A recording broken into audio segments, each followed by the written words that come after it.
السلام علیکم. پروگرام پس آئینہ میں آپ کا میزبان غلام نبی مورائی. ناظرین، اس پروگرام میں ہم نے جو سیریز شروع کی ہیں وہ گڈ گورننس کے نام پہ سیریز شروع کی ہیں. پہلی ایپیسوڈ میں ہم نے جنرل پرنسپلز کی بات کی اور ہمارے مفکر، رائٹر اور سینئر سرکاری افسر، جو ریٹائرڈ سینئر سرکاری افسر ہیں، سید مبینہ شاہ صاحب ہمارے ساتھ موجود ہیں. شاہ صاحب السلام علیکم. شاہ صاحب، پہلے پروگرام میں جنرل پرنسپلز بتائے، پھر آپ نے اپنی مثالیں بھی بتائیں کہ اس طرح کی صورتحال میں افسر کو کس طرح کرنا چاہیے، اور وہ مثال بھی بتا دی زمین کے الاٹمنٹ کے سلسلے میں یا زمین کے کیسز کے سلسلے میں. آج جو ہماری ٹاپک ہے اسی گڈ گورننس کی آج دوسری قسط ہے، اور ہماری ٹاپک ہے انڈسٹریلائزیشن. اب اس میں ہمیں آپ بتائیں، ہمارے ناظرین کو بتائیں، کیونکہ یہ ہمارا بیسیکلی پروگرام اس طرح ہے جیسے لوگوں کو، عام آدمی کو نالج پہنچانے والی بات ہے، اور جس میں آپ تھیوری بھی بتاتے ہیں اور آپ اپنا تجربہ بھی بتاتے ہیں، کیونکہ آپ کو ویریڈ قسم کا ایکسپیرینس ہے سرکاری ملازمت کا. کئی چیزیں آپ نے خود بھی ہینڈل کی ہیں، خود ہینڈل کی ہوئی دیکھی ہیں. تو بسم اللہ کریں، پہلے تو بتائیں کہ انڈسٹریلائزیشن بلا کیا چیز، کیا بلا ہے، اور ملکوں کی ترقی میں اس کا کیا رول ہے. بہت شکریہ مورائی صاحب. جس طرح آپ نے کہا کہ بالکل آپ نے یہ جو سیریز شروع کی ہے گڈ گورننس سے، تو مقصد یہی ہے کہ جو بنیادی اصول ہیں ایک اچھی حکمرانی کے، وہ بھی ناظرین سے شیئر کریں، اور دنیا کے جو ہیں تجربات ان سے بھی، اور اپنے طور پر جو پاکستان میں یا سندھ میں ذاتی طور پر جو گڈ گورننس کی پریکٹیکل ایگزامپلس جو ہیں وہ بھی میں نے شیئر کرنی تھی، جو لاسٹ ٹائم بھی کیا. اب آپ کی جو بات ہے کہ آج کا موضوع بہت ہی عام ہے کسی معاشرے کے لیے، پاکستان کے لیے بھی، انڈسٹریلائزیشن آف اکانومی. ٹھیک ہے نا؟ اب ایک بنیادی بات ہم سمجھیں کہ انڈسٹریلائزیشن صرف یہ ٹیکنیکل یا کسی فیکٹری لگانے کا نام نہیں ہے.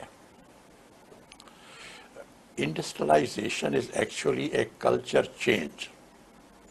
ایک ساری ثقافت اٹھنے بیٹھنے، how we live our life, what values ہوئی کیا ہے، کس انداز سے، یہ اس میں ایک بہت بڑی تبدیلی لے آتی ہے. کلچر چینج ہے. وہ کیسے ہے ہم ناظرین کو بتائیں گے. دیکھیں، یہ انڈسٹریلائزیشن آج سے قریباً کوئی 250-300 سال پہلے یہ آئیڈیا شروع ہوا. ٹھیک ہے. وہ کیوں شروع ہوا؟ وہ اس وجہ سے شروع ہوا کہ ایک لحاظ سے ایک سائنٹیفک دور تھا، سائنس کی نئی نئی ایجادیں آتی رہیں، اور اس کے بعد مشینیں انوینٹ کی لوگوں نے، اور اس مشین کو استعمال کیا انسان نے اپنے فائدے کے لیے، اپنے بھلائی کے لیے. اور یہ شروع ہوا اسٹیم انجن سے 18ویں صدی میں. اچھا، اس سے فرق کیا پڑا؟ یہی بات ہے بنیادی. 18ویں صدی سے پہلے اگر ہم 1000 سال پہلے لے جائیں، 800 صدی، 800 سے لے کے 18ویں صدی تک 1000 سال کے اندر دنیا نے کوئی اتنی ترقی نہیں کی. کتنی ترقی کی؟ وہ لیٹسٹ سے عام طور پر یہی کہا جاتا ہے کہ 1000 سال میں دنیا نے اپنی جو جی ڈی پی تھی، ٹوٹل دولت تھی جو تھی، 1000 سال میں دگنی کی. کیوں کہ جو ذرائع تھے آمدنی کے یا انکم بڑھانے کے، وہ زیادہ تر ایسے ہوئے تھے کہ تھوڑی سی انکم بڑھتی تھی، پھر کم ہوتی تھی، پھر بڑھتی تھی، پھر کم ہوتی تھی. 1000 سال میں دنیا کی دولت صرف دگنی ہو گئی. ٹھیک. اب انڈسٹریلائزیشن کے بعد حال یہ ہے کہ 18ویں صدی میں شروع ہوئی مشین ایج، مشینوں کو استعمال کرنا مختلف. پہلے تو اسٹیم انجن، اس کے بعد 5 ریولیوشنز آئے ہیں انڈسٹریلائزیشن کے. آج کل ہم جو گزر رہے ہیں، دس از دا 5th ریولیوشن آف انڈسٹری، وہ کنٹینیوسلی ایک چل رہا ہے. اچھا، اس کے بعد یہ ہوا کہ جب 18ویں صدی میں آیا تو 19ویں صدی کے اندر دنیا کی دولت، ورلڈ جی ڈی پی 100 سال کے اندر دگنی ہو گئی. اس سے پہلے 1000 سال میں دگنی ہوئی. مشین ایج سے پہلے، انڈسٹریلائزیشن سے پہلے 1000 سال میں ورلڈ جی ڈی پی دگنی ہو گئی. 800 سے 1800 تک. 800 سے 1800 تک. اب 1800 میں جب یہ شروع ہوا تو جو 19ویں صدی آئی تو 100 سال میں ورلڈ جی ڈی پی دگنی ہو گئی 100 سال کے اندر.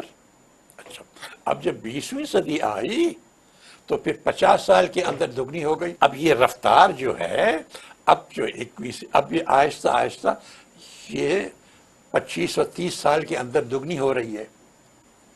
یہ معجزہ ہے. یہ چیزیں ہیں انڈسٹریلائزیشن کی ڈفرنٹ سٹیجز سے. یہ ڈفرنٹ، پہلا جو انڈسٹریل ریولیوشن تھا اس سے بس دگنی ہو گئی. پھر نئی چیزیں آئیں، انسان نے نئی مشینری ایجاد کی.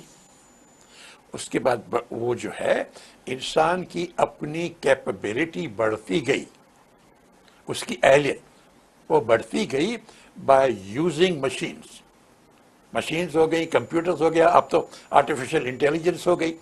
تو یہ جو مختلف نئی ایجادات آئیں، اس سے انسان نے اپنی کیپیسٹی، اپنی اہلیت، اپنی پاور ٹو ڈیولپ وہ بڑھاتا رہا. اچھا، اب یہ کانسیپٹ جو ہے ترقی کا یا کانسیپٹ آف ڈیولپمنٹ، یہ 18ویں صدی سے پہلے اس کا وجود ہی نہیں تھا کہ انسان نے کوئی ترقی کرنی ہے. معاشرے نے، سوسائٹی نے اپنی کوئی ترقی کرنی ہے، لوگوں نے نہیں. آپ کوئی کتاب پڑھ لیجیے، وہ بادشاہ سلامت یا جو حکمران ہوتے ہیں وہ اپنی دولت بڑھاتے ہو، سوسائٹی، معاشرہ، عوام کی کانسیپٹ وہ تھا ہی نہیں. تو یہ ڈیولپمنٹ اور انڈسٹریلائزیشن دے گو ٹوگیدر. جس ملک میں انڈسٹریلائزیشن نے ترقی کی ہے اس ملک میں لوگوں کی انکم لیول، ان کی پراسپیرٹی، ان کا اسٹینڈرڈ آف لیونگ بڑھتا گیا ہے. جن ملکوں میں انڈسٹریلائزیشن یا نہیں ہوئی یا کامیابی سے انہوں نے اس کی جو ہینڈل نہیں کیا، تو وہ ابھی بھی اسی دور میں رہ رہے ہیں جو 800 سال سے 18 سال والا تھا. وہ تھوڑا ایک قدم آگے چلتے ہیں، 2 قدم پھر پیچھے چلے جاتے ہیں، پھر ایک قدم چلتے ہیں، پھر ایک قدم آگے پیچھے چلے جاتے ہیں. کوئی فرق ان کی زندگی میں نہیں پڑتا. پاکستان میں زیادہ تر ابھی ہم اسی ماحول میں رہ رہے ہیں جو 1000 سال پہلے والا تھا. اکا دکا چند ہمارے پاس کوئی لوکیشنز ہے جہاں پہ 20ویں صدی پہنچی، 21ویں تو شاید ابھی بھی پوری نہیں پہنچی. کراچی ہو گئی، فیصل آباد ہو گیا، لاہور ہو گیا یا گجرانوالا ہو گیا، وزیر آباد، سیالکوٹ ہو گیا. یہ چند شہر ہیں جہاں مختلف طریقوں سے انڈسٹریلائزیشن آتی رہی ہے لیکن وہ محدود رہی ہے. کلچر ابھی بھی تبدیل نہیں ہوا انڈسٹریلائزیشن کا. انڈسٹریلائزیشن کا جو کلچر ہے وہ بہت سا مختلف ہے. پرانے جو کلچر ہوتا تھا اس کلچر سے بہت مختلف ہے. اس میں ایک تو خیر علم کا، نالج کا اس کی بہت اہمیت ہو جاتی ہے.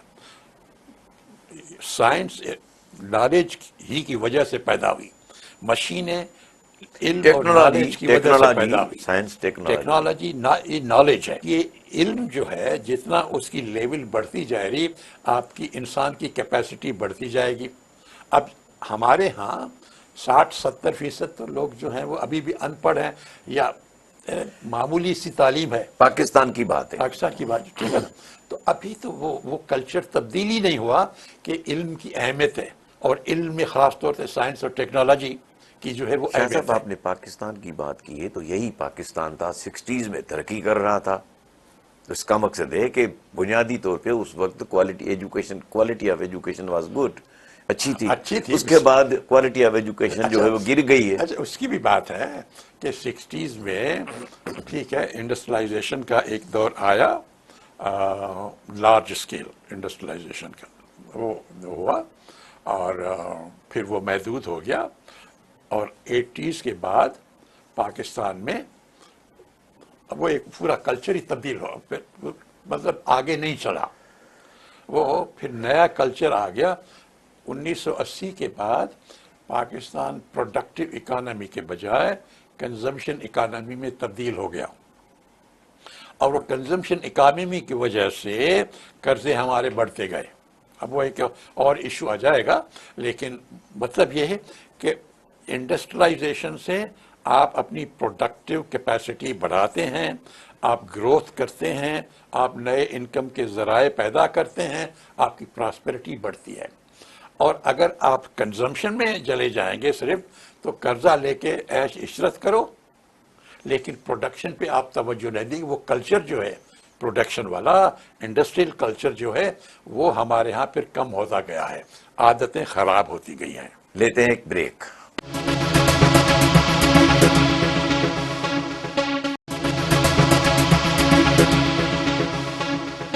Welcome back. شاہ صاحب بڑی خوبصورتی سے انڈسٹریلائزیشن کی آپ نے ہسٹری بتائی، اور آپ نے پاکستان کے لیے بھی کہا کہ 60s میں کچھ بہتری ہوئی تو 1980s کے بعد ہم پروڈکٹیو سوسائٹی یا پروڈکشن اکانومی سے اور تبدیل ہو کے کنزمپشن پہ چلے گئے. ٹھیک. اچھا اگر ہم واپس آ جائیں مثلاً، اب آ جائیں. اب ہم بات کریں گے کہ ہم کس طرح واپس آ سکتے ہیں. جو مقروض ہوتے گئے 1980 کے بعد، ہماری وہ جو انڈسٹریلائزیشن ختم ہوتی گئی، اب کیا کرنا چاہیے، کیا ہونا چاہیے؟ آپ بڑی سینئر پوزیشنز پہ رہے ہیں اور آپ نے کئی ساری اس طرح کی پروجیکٹس بھی ڈیل کی ہیں پاکستان کے اس ملک میں. تو آپ بتائیں کہ اب ہمیں پاکستان میں جو کرتا دھرتا لوگ ہیں وہ ان کو کیا کرنا چاہیے؟ مرائے صاحب جو اگر واپس ہم ریوائیو کرتے ہیں نا، تو ایک جو آج کل کے حالات ہیں ہم ان کو سامنے رکھیں، تو پھر ایک پلان آف ایکشن بہتر طور نظر آئے گا. آج کل جو دیکھیں پاکستان اندرونی اور بیرونی قرضوں کی وجہ سے بڑی مشکل صورتحال میں ہے، ٹھیک ہے نا. ہماری وہی جو کنزمپشن اکانومی کی جو میں بات کر رہا تھا نا، جو 1980 سے ہم نے ایک عادتیں بنا لی کہ ہم نے پیداوار نہیں بڑھانی لیکن خرچہ بڑھانا ہے. پھر قرضہ لے کے، وہ جو غالب کا شعر ہے نا، قرضے پہ میں پیتے تھے، تو ہم نے بھی وہی غالب والا وہی کام کیا. قرضے پہ ہم عیش و عشرت کرتے رہے، قرضہ بڑھتا گیا. اچھا اب جو یہ ہے اس کا مطلب کہ ہم نے عقل کی اگر ہم بات کریں تو ہم وہ کریں جس میں باہر کا قرضہ ہمیں نہیں چاہیے، باہر پہ ڈپینڈنس ہماری انحصار باہر پہ نہیں ہونا چاہیے، اور اپنے ملک کے جو ذرائع ہیں، جو یہاں پہ ہنر ہے، جو را مٹیریل ہے یہاں پہ، ہم اس کو استعمال کریں تاکہ ہماری فارن ایکسچینج کم سے کم خرچہ ہو. ملک میں اپنے اگر ہم انڈیجینس اپنے ذرائع استعمال کریں گے تو اس سے ہمارے ہاں امپلائمنٹ بھی بڑھے گی، روزگار کے اور بزنس کے. مواقع بھی بڑھیں گے, فارن ایکسچینج پہ کا قرضہ بھی اتنا نہیں آئے گا, اور ہم ایک پھر industrialisation based on local material, اپنے ملک کے مٹیریل کو استعمال کر کے ہم انڈسٹریلائزیشن کریں گے. آپ نے 60s والی جو بات کی نا, اس وقت ہم زیادہ تر وہ ایک امپورٹڈ پہ چلتے تھے, امپورٹ سبسٹیٹیوشن کہ باہر سے لے کے ہم بناتے تھے انڈسٹریلائزیشن کی.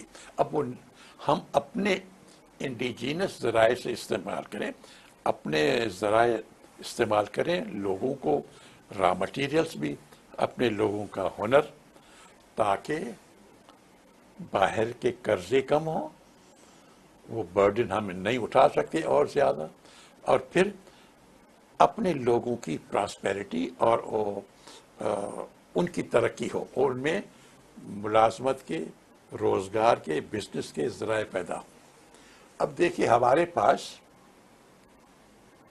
اگر ان چیزوں کو سامنے رکھیں کہ ہم نے اپنے ذرائع کو استعمال کرنا ہے, ہم نے انڈسٹریلائزیشن کرنی ہے, لیکن فی الحال ہم باہر کی چیزوں پہ ڈپینڈ نہیں کریں گے. ان چیزوں کو سامنے رکھے تو دو چیزیں میں آپ کو اپنی مثالیں دیتا ہوں جو میں نے شروع کی تھی. وہ یہی بنیادی باتیں تھیں کہ کس طرح پاکستان اپنے جو ہمارے اپنے ذرائع ہیں, ہم کسی زمانے میں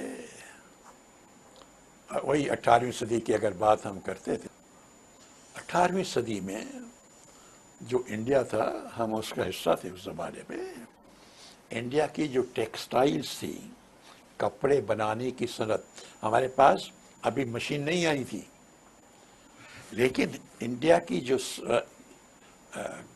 ٹیکسٹائل, مثلاً سلک, کشمیر, یہ جو ہمارے کپڑے بنتے تھے, ان سے یورپ والے صرف جو بہت بڑی دولت والے ہوتے تھے وہ اس کو استعمال کر سکتے تھے. پھر وہ جب کالونائز ہو گئی تو اس انڈسٹریز کو, ہمارے اپنے لوگوں کا ہنر جو تھا, اس کو ختم کیا گیا, تاکہ انگریز اور ایسٹ انڈیا کمپنی جو اپنا وہاں کا مال تھا جو ان کی انڈسٹریز بنا رہی تھیں, وہ تاکہ انڈیا میں وہ بیچ پائیں. تو ہماری جو اپنی انڈسٹری تھی لوکل, وہ انہوں نے ختم کر دی. مختلف پالیسیز ایسی لگائیں کہ ہماری انڈسٹری جا ختم ہی ہو گئی, جو اس زمانے میں بہت بڑی ڈیولپ تھی, یورپ کے مقابلے میں بھی زیادہ, لیکن وہ کالونائزیشن کا اثر رہا. اچھا اب ہم ریوائیو کرو اس کو, اب تو ہم انڈیپینڈنٹ ہے نا, اس کو ریوائیو کر رہے ہیں نا. اچھا دو چیزیں میں بتاتا ہوں جو میں نے خود کی تھی, باقی اور بھی کر سکتے ہیں لوگ. ایک ہمارا ہنر ہے, پاکستان میں سارے لوگوں کے پاس ہے, چاروں صوبے میں جو لوگ رہتے ہیں ان کا اپنا اپنا ہنر ہے, ٹھیک ہے نا. ہم اس کو بولتے ہیں handicrafts. It's a local industry, اس کو انڈسٹریز کا درجہ دینا چاہیے. یہ ہماری لوکل انڈسٹری ہے نا, ہم نے اس کو نیگلیکٹ کیا ہوا ہے. وہی پرانا ہماری وہ کالونائز مائنڈ جو ہے ابھی بھی سمجھ نہیں پا رہی کہ ہم اپنے انڈیجینس ریسورسز کو کیسے بڑھائیں. یہ ہینڈی کرافٹ جو ہے, this is an industry, it should be treated and given benefits. جو ہم صنعت کو دیتے ہیں وہ ان کو ملنی چاہیے. جب میں نے اسی بات پہ, یہاں میں تھا ڈائریکٹر جنرل کے لیے, تو میں نے یہ 70s کی بات ہے. ہاں 70s کی بات ہے, 76, 77, 78. تو میں نے یہاں سروے کرایا ساری سندھ کا کہ یہاں پہ کون کون سے ہنر ہے. لکڑی کا ہنر ہے, مٹی کا ہے, ٹھیک ہے, کاشی ہے, جنڈری ہے, مرر ورک ہے, ایمبرائڈری ورک ہے, میٹل پہ کام ہے, ٹھیک. 12 ہنر ہیں جو ہم نے لسٹ بنائی، ٹھیک؟ اور وہ کشمور سے لے کے پھر ہالہ، پھر تاج پور، نصر پور، پھر تھرپارکر، 12 ہنر ہیں الگ الگ، اور ہر ایک ہنر کا میں نے سروے کرایا اس میں کتنے کاریگر ہیں، ٹھیک؟ اور یہاں چونکہ میں ڈائریکٹر جنرل تھا اس کا KDA کا، تو اس زمانے میں یہ گلستان جوہر ہم بنا رہے تھے،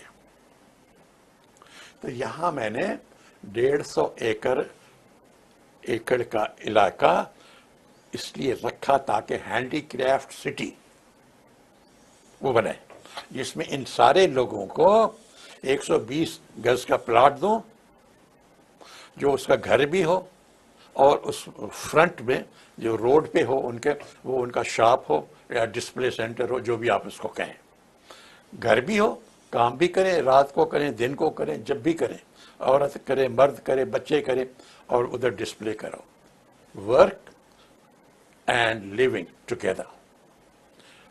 اچھا، ہم نے یہ جو سروے کرایا، میں نے پھر بینکوں سے بات کی، افسوس ہوتا ہے نا، سارے اس لیے کہہ رہا ہوں کہ ساری محنت کس طرح ضائع، بینکوں سے بات کی کہ وہ ان کو قرضہ دے گا۔ اچھا، اس میں فائدہ کیا ہونا؟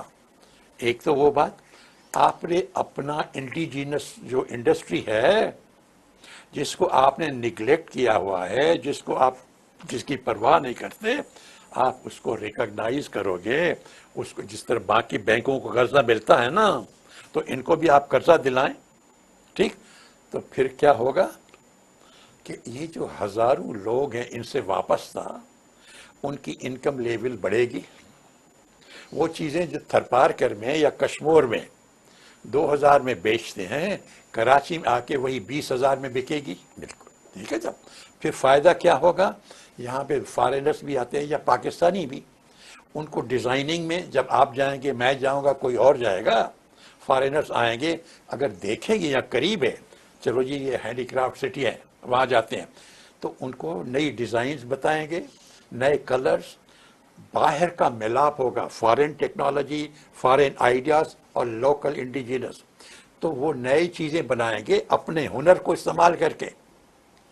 اچھا، پھر آپ وہی چیزیں ایکسپورٹ کریں گے، تو اس سے ملٹیپل فائدے آپ کو، لوگوں کو، کہ آپ کو ریوائیو کر رہے ہیں اس لوکل انڈسٹری کو، آپ نئے روزگار کے ذرائع پیدا کر رہے ہیں، آپ ان میں پراسپیرٹی بڑھا رہے ہیں، اور آپ ملک کی ایکسپورٹ بھی بڑھا رہے ہو۔ ہندوستان نے کئی سال پہلے یہ کام شروع کیا، ہندوستان کی اور اپنا فلیپینس کی، تھائی لینڈس کی 10، 12، 14 بلین ڈالر ایکسپورٹ ہے ہینڈی کرافٹس کی، ٹھیک نا؟ ہم 5 ملین بھی نہیں کرتے، کیونکہ ہم نے اپنے ہنر کو نگلیکٹ کیا ہوا ہے۔ نہیں، یہ غریب لوگوں کا ہے، یہ وہ رورل علاقوں کا ہے، ارے یہ پہلے سب سے زیادہ تھا، یہ یورپ والے بھی اس کو ایشس دیکھتے تھے، اس کی بہت ویلیو تھی، لیکن کالونائزنگ مائنڈ جو ہماری اب تک اسے جان نہیں چھوٹی۔ آپ اس کو ریکگنائز کریں، handy craft as an industry, اور آج کل تو وہ تو اس کے بعد میں جب چلا گیا امریکہ، تو وہ پلاٹ بیچ کے ادھر ادھر باقی لوگوں کو، یار دوستوں کو بھی جو بیچ، اب یوں ہے نا، انڈسٹری ہے نا، ہر انڈسٹریل ایریا ہے نا پاکستان کی، یہ سائٹ ہے، کورنگی انڈسٹریل اسٹیٹ ہے، وہ اس میں ہے، نیو کراچی میں ہے، حیدرآباد کوٹڑی میں میں ہے، ہے، حیدرآباد سکھر میں میں ہے نا، ہر انڈسٹریل اسٹیٹ میں آپ 100، 150 ایکڑ رکھو فار ہینڈی کرافٹ انڈسٹری۔ یہاں سنتے ہیں نا فلانا شہر ٹیکسٹائل سٹی بن رہا ہے، ہاں، یا آئی ٹی سٹی بنائے، ضرور ٹیکسٹائل سٹی بنائیں، آئی ٹی سٹی بنائیں، نئے شہر، why not handicraft city? کوئی عقل کی تو بات کرو نا۔ ہر انڈسٹریل اسٹیٹ میں اس کو آپ رکھیں تاکہ لوگوں کو، اپنے انڈیجینس انڈسٹریز کو آپ پروموٹ کریں، لوگوں، ہزاری لوگوں کو آپ بے روزگار دیں گے، وہ پراسپر ہوں گے، اور ملک کی ایکسپورٹ بھی بڑھے گی۔ ملتے ہیں بریک کے بعد۔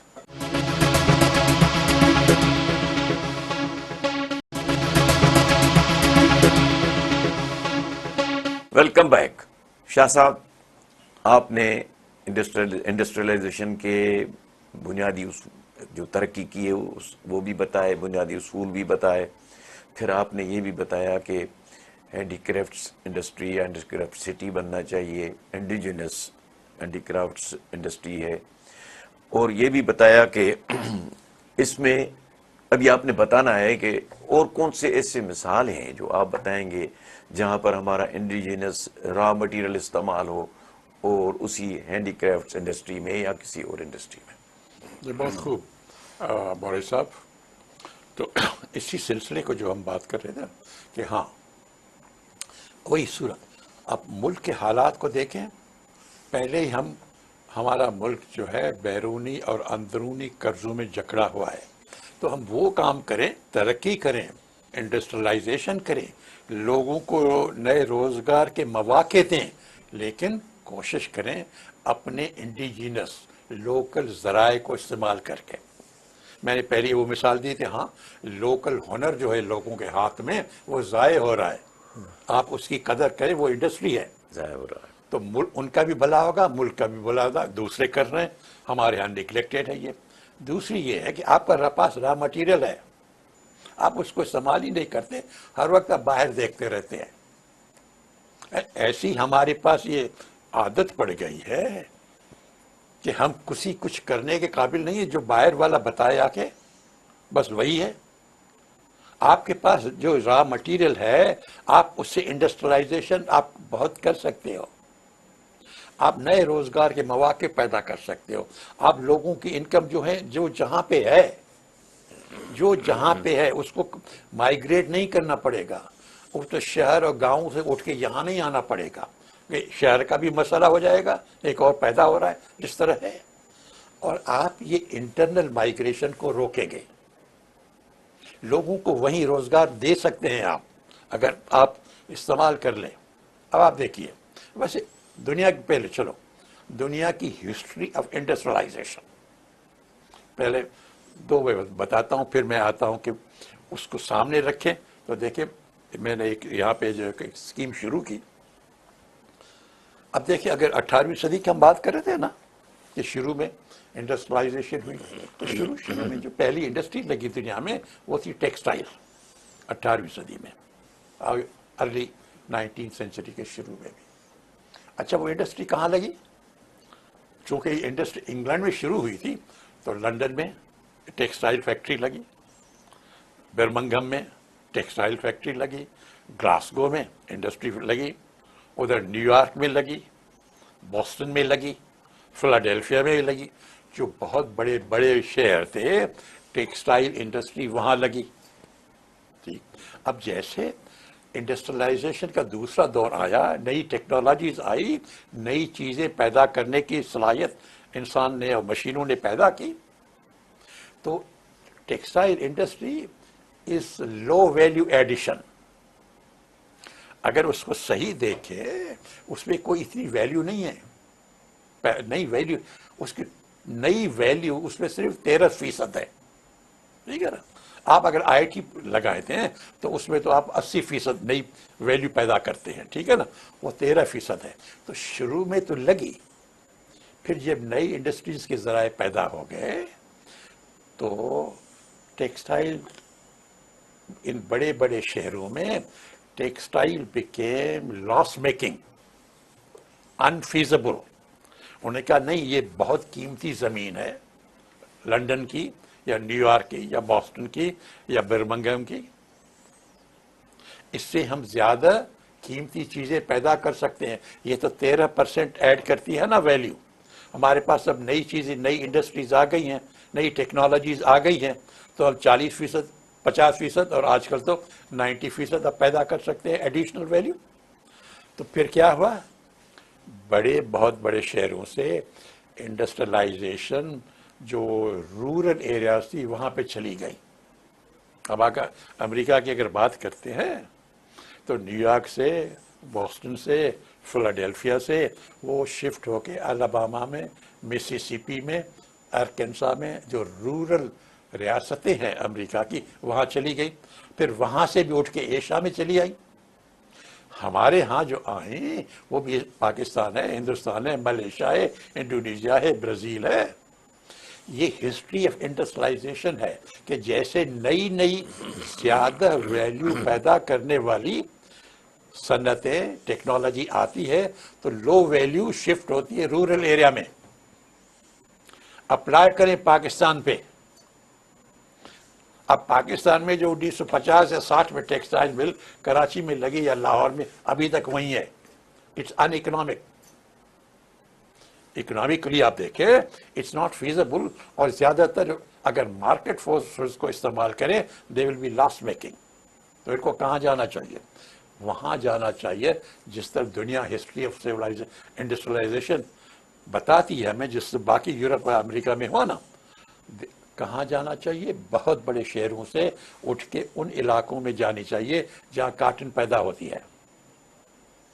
وہاں ٹیکسٹائل مل لگاؤ تاکہ را مٹیریل بھی وہیں پہ ہے، فائنل پروڈکٹ بھی وہیں پڑے، سستا لیبر بھی، سستی لیبر بھی ادھر. سستا، ہاؤسنگ بھی سستی، ان پٹ جو پانی ہے بجلی سب سستی ہے. ٹھیک.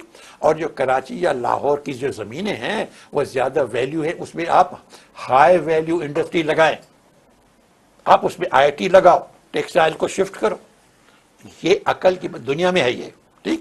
میں نے اسی لیے پہلے مثالیں دی دنیا کی کہ وہ آج کل آپ جاؤ کسی کو بولو بھی لنڈن میں ٹیکسٹائل مل دکھاؤ یا نیو یارک میں، وہ کہتے کہ تم پاگل ہو، 200 سال پہلے ہوتا تھا، ابھی نہیں ہے. ہمیں وہی جو 70 سال پہلے تھا ہم ابھی وہی ہیں. وہ زمین جنبت نک جنبت گل محمد وہی ہے نا. ہم نے کچھ نہیں. تو ہم سیکھتے نہیں. اس کی کئی غلطیاں ہیں ہماری.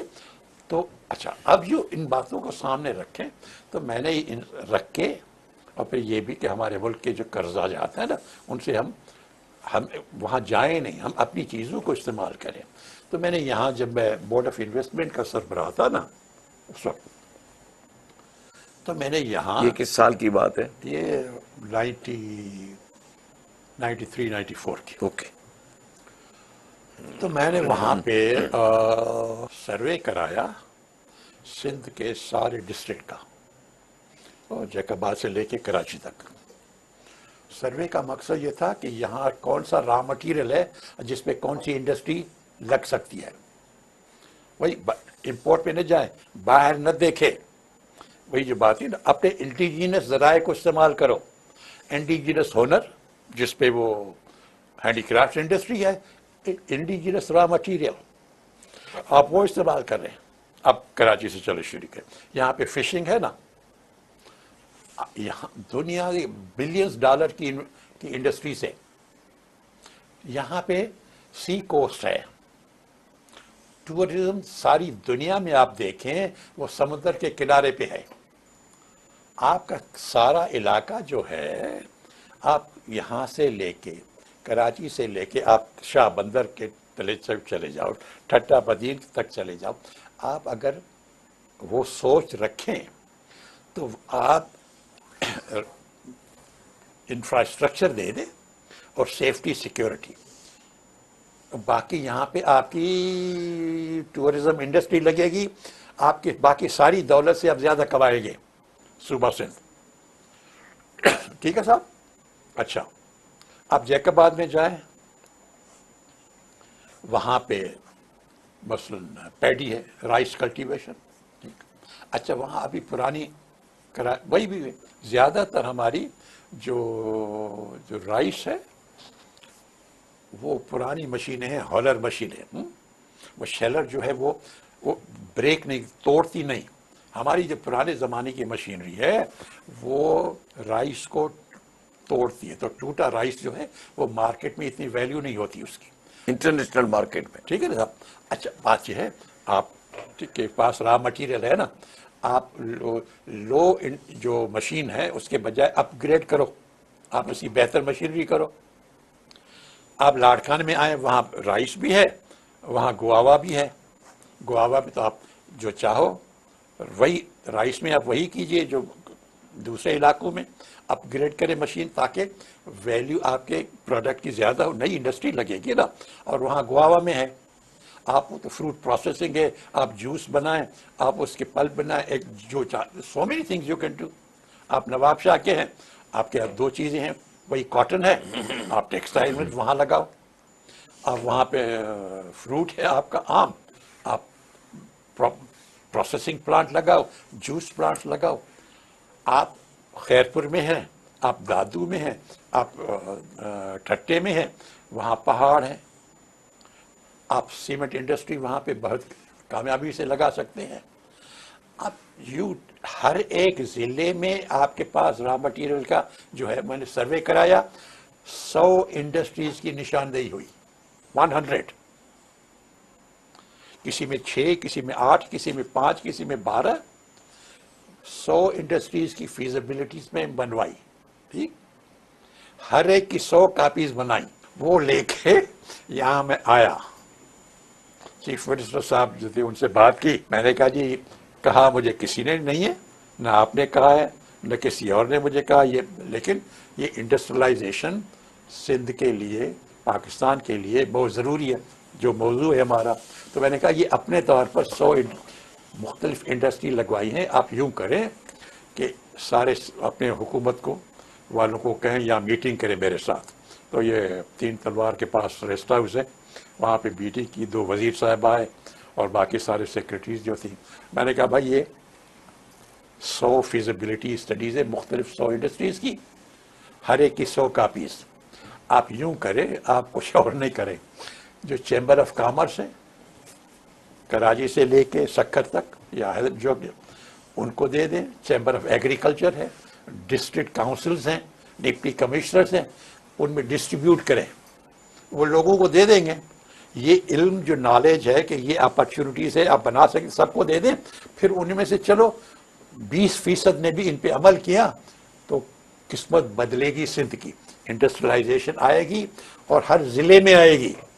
وہاں سے آپ نے بھاگ کے کراچی نہیں آنا، وہیں پہ روزگار ملے گا، وہیں پہ انڈسٹریلائزیشن ہوگی. ٹھیک ہے صاحب. میں کر کے گیا. 2-4 مہینے کے بعد جب میں نے معلوم کیا تو انہوں نے کہا صاحب وہ جتنی اب تھی نا وہ ساری انہوں نے ردی میں بیچ دی. ہاں، سندھ گورنمنٹ نے. ٹھیک، ایک بھی میرے سے آج کل بھی مجھ سے پوچھتے ہیں کہ صحیح اس میں وہ کاپیز پڑھی ہے.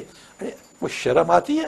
نہیں. کوئی آپ یہی طریقہ ہے؟ آپ خود نہیں بناتے کچھ، اور آپ کو بنی بنائی پکی پکائی روٹی آپ کے سامنے ہوتے، اور صرف آپ کا کیا کام تھا کہ آپ ڈسٹریبیوٹ کرو. بس آپ ڈسٹریبیوٹ کرنے کے بجائے وہ ردی میں بیچ دیا. آپ ایسے کرو گے تو اپرچونیٹیز تو ہیں، را مٹیریل بھی ہے ہمارے پاس، انڈیجیس ہنر بھی ہے. اگر نیت اور ارادہ نہیں ہے اور اہلیت نہیں تو پھر کچھ نہیں ہو سکتا. تھینک یو شاہ صاحب. ناظرین، پروگرام پس آئینہ آپ ہر جمعرات کو شام 7 بجے کی خبروں کے بعد دیکھ سکیں گے. اسی رات کو 12 بجے اور دوسرے دن کو 2 بجے یہ پروگرام دیکھ سکیں گے. خدا حافظ.